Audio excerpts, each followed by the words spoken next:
The Paternal Metaphor III, Part 3 of 4. Other things can happen. To see what can happen, we now have to put ourselves at the level of the mother.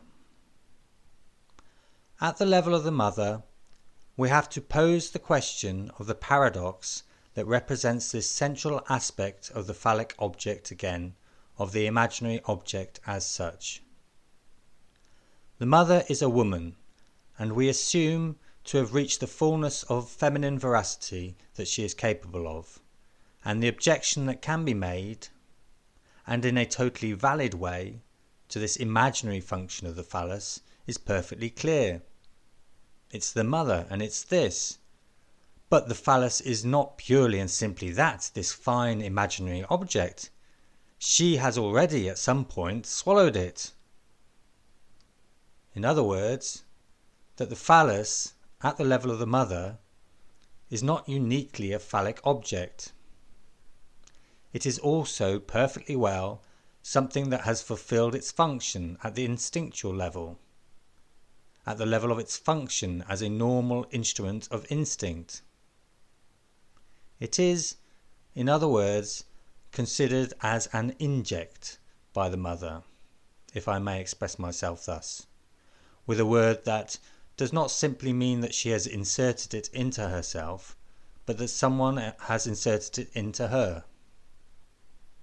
But that this in also signals this relationship between this object and its function at the instinctual level.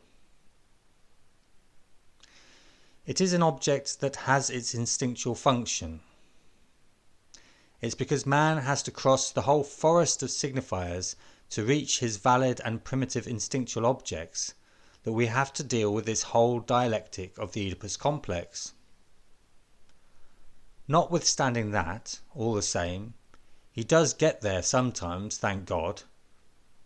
If not, things would have been extinguished a long time ago due to a lack of combatants, given the too great difficulty in reaching the real object. Here is one of the possibilities from the mother's side. As for the others, we must try, in order to distinguish from that, to see what this means for her, this something that hence consists in her relationship to the phallus as with every human subject, that which she holds most dearly to her heart. We can very easily distinguish from this function of the inject, the function of the adject, meaning the imaginary appearance of something that is conferred or not conferred on her, with the permission of the desirer as such, at the level that we have got to.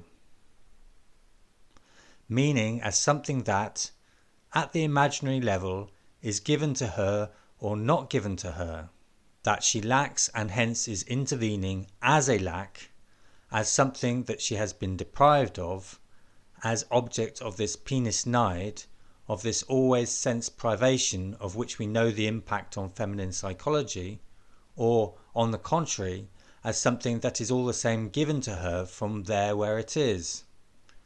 And you can clearly see that this is another function, that it is something else, even though it could be confused with the one that concerns the primitive inject, and that could on its own be considered, if I may say so, as in some way very symbolic.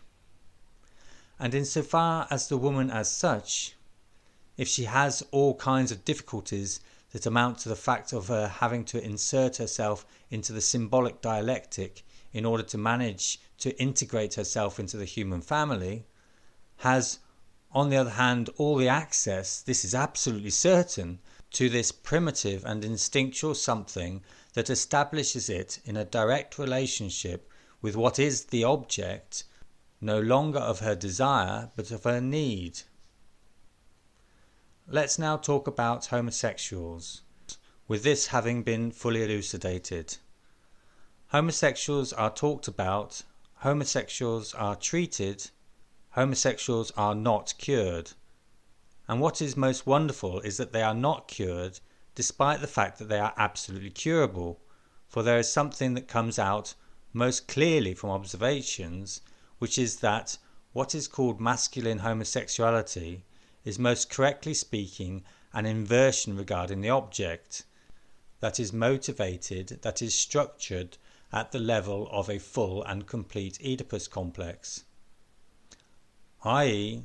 at the level of an Oedipus complex that has reached this third stage that we have just talked about, or more exactly reached something that, in this third stage, whilst completely achieving it, modifies it significantly enough that it can be said that the male homosexual, the other as well, but today we are going to limit ourselves to talking about the male for reasons of clarity, the male homosexual has fully achieved his Oedipus complex, and you will tell me we know it very well, he has achieved it in an inverted form.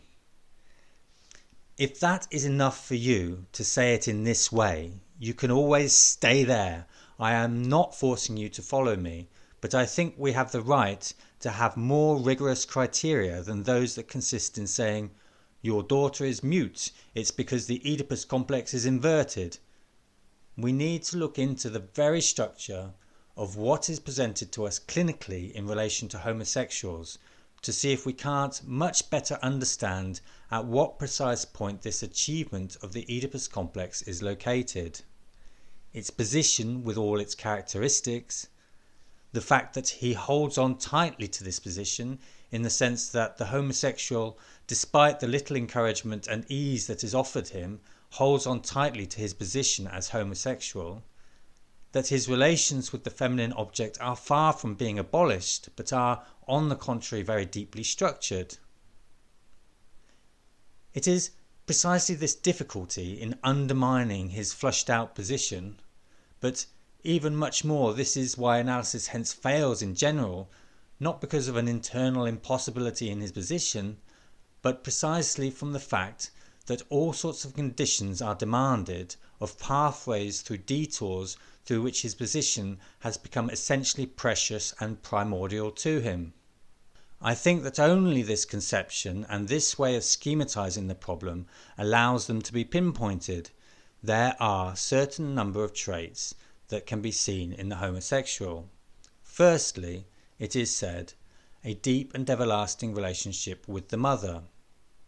The mother, it is described to us in an average number of cases, according to someone, who has, in the parental couple, the function of being in charge, has a leadership function, who has looked after the child more than the father. That is something else already. Who would have looked after the child, we are told, in a very castrating way, who would have taken very, very great, meticulous, overreaching care in his upbringing. No one seems to have wondered that, in all this, not everything is going in the same direction. A few extra little chain links need to be added in order to suppose that the effect of such a castrating intervention, for example, would create in the child this over-valorization of the object, especially in this general form as a presenting feature with the homosexual, such that no partner capable of interesting him can be deprived of it. I don't want to keep you guessing or sound like I am setting you riddles. I believe that the key to the problem concerning the homosexual is this. The homosexual, as a homosexual, i.e., with all his nuances, accords the penis object this overriding value. In fact, as an absolutely requisite characteristic of the sexual partner, insofar as, and in whatever form, it is the mother who, in the sense that I have taught you to distinguish it, lays down the law for the father. I have told you that the father intervenes in this dialectic of desire, in the Oedipus complex, insofar as the father lays down the law for the mother. Here, something that can appear in diverse forms always comes down to this, that it is the mother who has laid down the law for the father at a decisive moment. What does that mean? You are going to see that this very precisely means this, that at the precise moment when, as with the father's intervention, the cycle of dissolution concerning the relationship between the subject and mother's object of desire should have happened, meaning in fact that the possibility for the subject of identifying with the phallus would have completely passed, been cut off at the root by the fact of the father's prohibiting intervention. At this moment there, it is in the structure of the mother that he finds the reinforcement, the support, the something that means that this crisis does not happen, i.e., if you like, that at the ideal moment, in the dialectic phase when the mother should have been taken as being deprived of this adject as such, meaning that the subject literally no longer knows which saint he should dedicate himself to in relation to this, at this moment when he reaches safety. That holds it together perfectly, given the fact that it stands up under scrutiny to the fact that the mother is the key to the situation, that she does not allow herself to be deprived or dispossessed. To put it another way, that the father may just as well say anything he wants any time, that for whatever reason this leaves them neither hot nor cold. This does not mean that the father has not entered into play. Freud, for a long time, I beg you to look up the 3 essays on sexuality, has said, it is not rare, and when he says it is not rare, he is not saying it by accident. It is not because he is wishy-washy that he says it is not rare, it's because he has frequently seen it. Let's continue then. It frequently happens, it is one of the possibilities, that an inversion is caused by the fall of an overly prohibiting father. There are 2 phases in this. The prohibition, but also that this prohibition has collapsed. To put it another way, that it is the mother who, in the end here, has laid down the law. This also explains why, in every other case, where the mark of this prohibiting father is broken, the result is exactly the same, and that, in particular, in the cases where the father loves the mother too much, where he appears, through his love, to be too dependent on the mother, the result is exactly the same. I am not trying to tell you that the result is always the same, but that in certain cases it is the same. What it concerns is not to distinguish what happens as a result of the fact that the father loves the mother too much, the result of which differs from homosexuality.